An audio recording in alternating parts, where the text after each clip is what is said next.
My name is Karl Shlenkrich. That's my life story. Oh boy, that's long. I was born in the country which is at that time it was part of Germany. And the time has changed. We moved very often during the war, and often we did not know when we went to sleep what was going to happen the next day. So I mean that's part of my life. But I always believed in God. I was never worried. I say, you know, I've not seen directly, but indirectly, I've seen many people dying. And I say, well, someday I have to be one of them. So it's that simple. And when I go, well, then I'm no longer here, and I'll be somewhere else, wherever that is. I was never afraid of it. I was very honestly, I was never afraid to die. This is something that I look look a little bit forward to it anyway, because I hope there is something better than this earth. Well, of course, all my life I had to work, but I had to work on I worked on many places, and my work that included quite a bit of traveling. And I love Canada's northern part. This is where I spent most of my life, and I love it.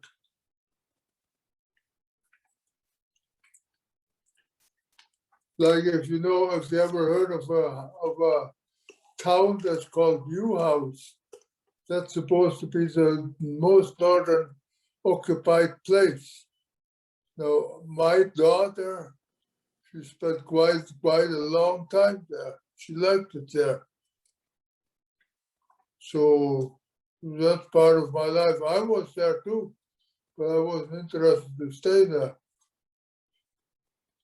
When I grow up, we moved so often. Well, I was born in a family.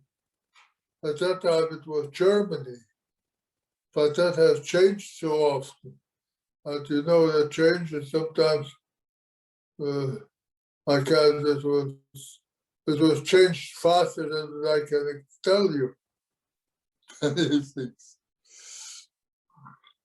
And I remember many times when we were listening to the radio, that we know, oh, well, the Americans are going to come again and to destroy another German city. And that happened again, for many years. No, many years, but many times. And you know, when I was, we had to get out of our town. I remember that. We were on the freight train. There, I know how nice it is to spend 2 days without eating anything. And on that freight train, we had no idea where it was going, but we were in there anyway. And there were many people there, you know, and I don't know why, but many women were there. They had no clothes, they were bare naked. You know, there was, I think before they were supposed to be checked for disease or so. Well, that's a good idea, but it just didn't work that way. But anyway,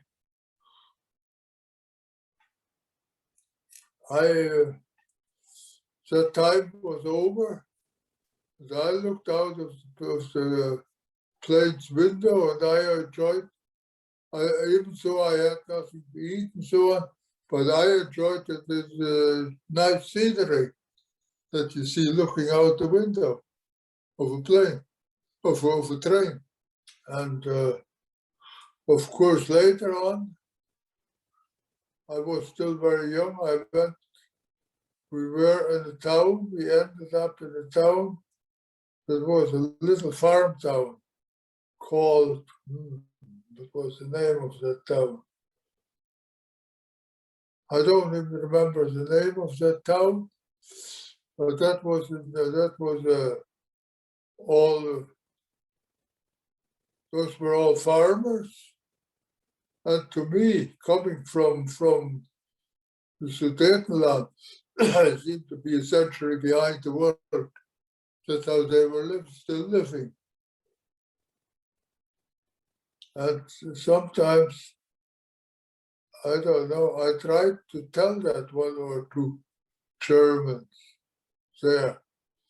And well, I don't remember what they said, but they seemed to be insulted. You know, but I figured, well, wow, you're still so far behind.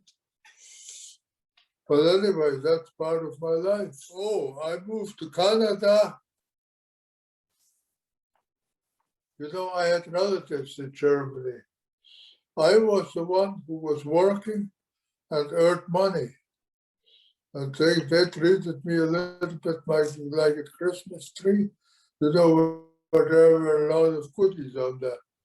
You know, and sometimes I didn't really like that. He just said, all right, I'm your relative, good, I'm nice to you, but I don't like to be exploited that way. You know, so I moved to Canada. So I figure well, in Canada, I'm rid of you. I moved with my brother together. That was good. About 2-3 years they were all in Canada, so I couldn't get away from them. Oh yeah, I started to monitor. My first place in Canada was in Ontario, a town called Timmins, if you know where that is. Timmins. Anyway, I spent in that town, I think maybe 2 years or 3 years. And I worked in the mine there,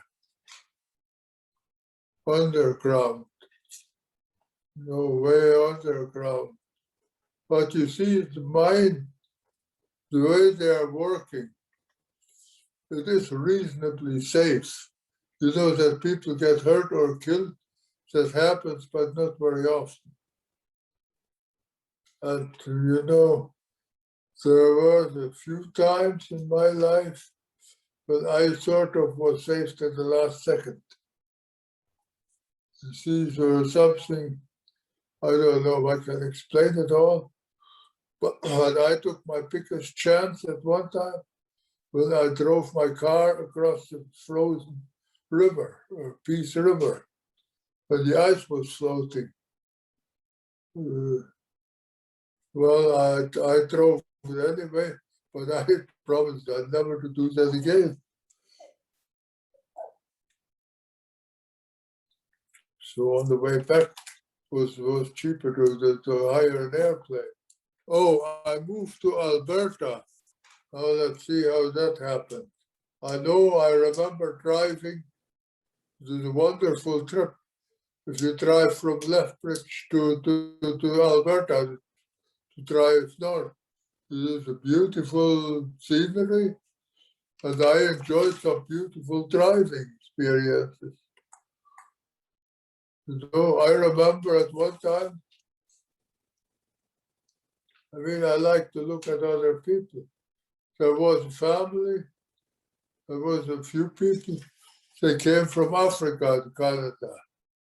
You see, and that man was so amazed when he saw the first snow.